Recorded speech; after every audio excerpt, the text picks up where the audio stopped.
সৎ কাঠুরে ও লোভী মানুষের পরিণতি।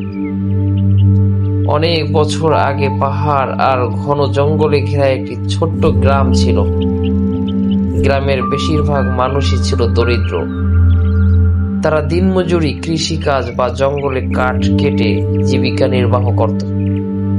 সেই গ্রামেই একজন সৎ ও পরিশ্রমী কাঠুরে ছিল। তার নাম ছিল রহিম। রহিম খুব গরিব ছিল। তার ছোট্ট একটি কুঁড়ে ঘর, বৃদ্ধ মা এবং স্ত্রী ছিল। সংসারে অভাব ছিল নিত্যদিনের সঙ্গী। অনেক সময় এমনও হতো যে রাতে সবাই পেটে পাথর বেঁধে ঘুমাতে হতো।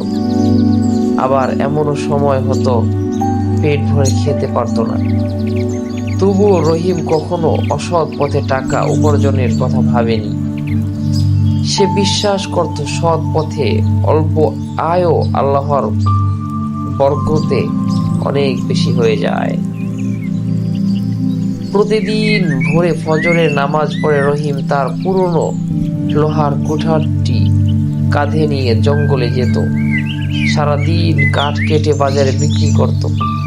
যা টাকা পেত তা দিয়েই চাল ডাল কিনে বাড়ি ফিরত। একদিন দুপুরে নদীর ধারে একটি বড় গাছ কাটতে গিয়ে হঠাৎ তার হাত ফসকে কুঠারটি গভীর নদীতে পড়ে গেল। নদীটি ছিল অনেক গভীর। যতই চেষ্টা করুক কুঠারটি আর খুঁজে পেল না। রহিম নদীর পাড়ে বসে কাঁদতে লাগলো, কারণ ওই কুঠারটি ছিল তার একমাত্র সম্বল। সেটি ছাড়া সে কাজ করতে পারে না, সংসারও চলবে না। ঠিক তখনই এক বৃদ্ধ লোক সেখানে এসে জিজ্ঞাসা করলেন, বাবা, তুমি কাঁদছো কেন? রহিম সব ঘটনা খুলে বলল। বৃদ্ধ লোকটি নদীতে ডুব দিলেন। কিছুক্ষণ পর তিনি হাতে একটি ঝকঝকে সোনার কুঠার নিয়ে উঠলেন। তিনি বললেন, এই কুঠারটি কি তোমার? রহিম কুঠারটির দিকে তাকিয়ে বলল, না, এটি আমার নয়, আমার কুঠার লোহার ছিল। বৃদ্ধ আবার নদীতে ডুব দিলেন। এবার তিনি রূপার কুঠার নিয়ে এলেন। এটা কি তোমার? রহিম আবারও বলল, না, এটা আমার নয়। তৃতীয়বার বৃদ্ধ যখন নদী থেকে পুরনো লোহার কুঠারটি নিয়ে এলেন, রহিম আনন্দে বলে উঠল, হ্যাঁ, এটাই আমার কুঠার। বৃদ্ধ হাসলেন। তিনি বললেন, তোমার সততায় আমি খুব খুশি। তাই এই সোনার, রূপার এবং তোমার নিজের লোহার 3টি কুঠারই তোমাকে উপহার দিলাম। রহিম অবাক হয়ে গেল। সে আল্লাহর শুকরিয়া আদায় করল এবং কৃতজ্ঞ চিত্তে উপহার গ্রহণ করল। গ্রামে ফিরে সবাইকে ঘটনাটি বলল।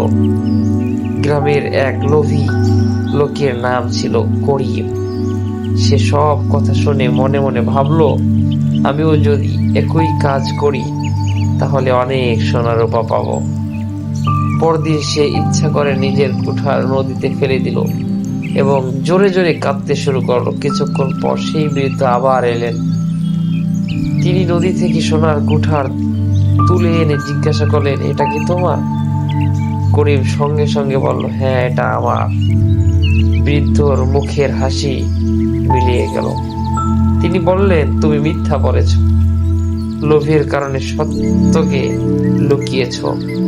যে মানুষ মিথ্যা বলে সম্পদ অর্জন করতে চায় সে কখনো পুরস্কারের যোগ্য নয়। এই বলে তিনি সোনার কুঠার নিয়ে অদৃশ্য হয়ে গেলেন। পরে করিম তার নিজের লোহার কুঠারটিও আর ফিরে পেল না। করিম খালি হাতে বাড়ি ফিরল। গ্রামের সবাই তার ঘটনা জানল। সেদিন থেকে মানুষ বুঝতে পারল যে অন্যের ভাগ্য নকল করে নেয়, নিজের সততা ও পরিশ্রম দিয়েই সফল হতে হয়। এরপর থেকে গ্রামের মানুষ রহিমকে আরো বেশি সম্মান করতে লাগলো। শিশুদেরও তার গল্প শোনাতো। যাতে তারা ছোটবেলা থেকেই সততা, পরিশ্রম এবং সত্যবাদিতার শিক্ষা পায়। শিক্ষা: সততা মানুষের সবচেয়ে বড় সম্পদ। লোভ মানুষকে অন্ধকার জগতে নিয়ে যায়, আবার লোভ মানুষকে অন্ধ করে দেয়।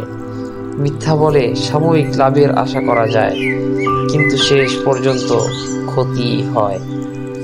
পরিশ্রম ও সৎ উপার্জনে আল্লাহ বরকত দান করেন।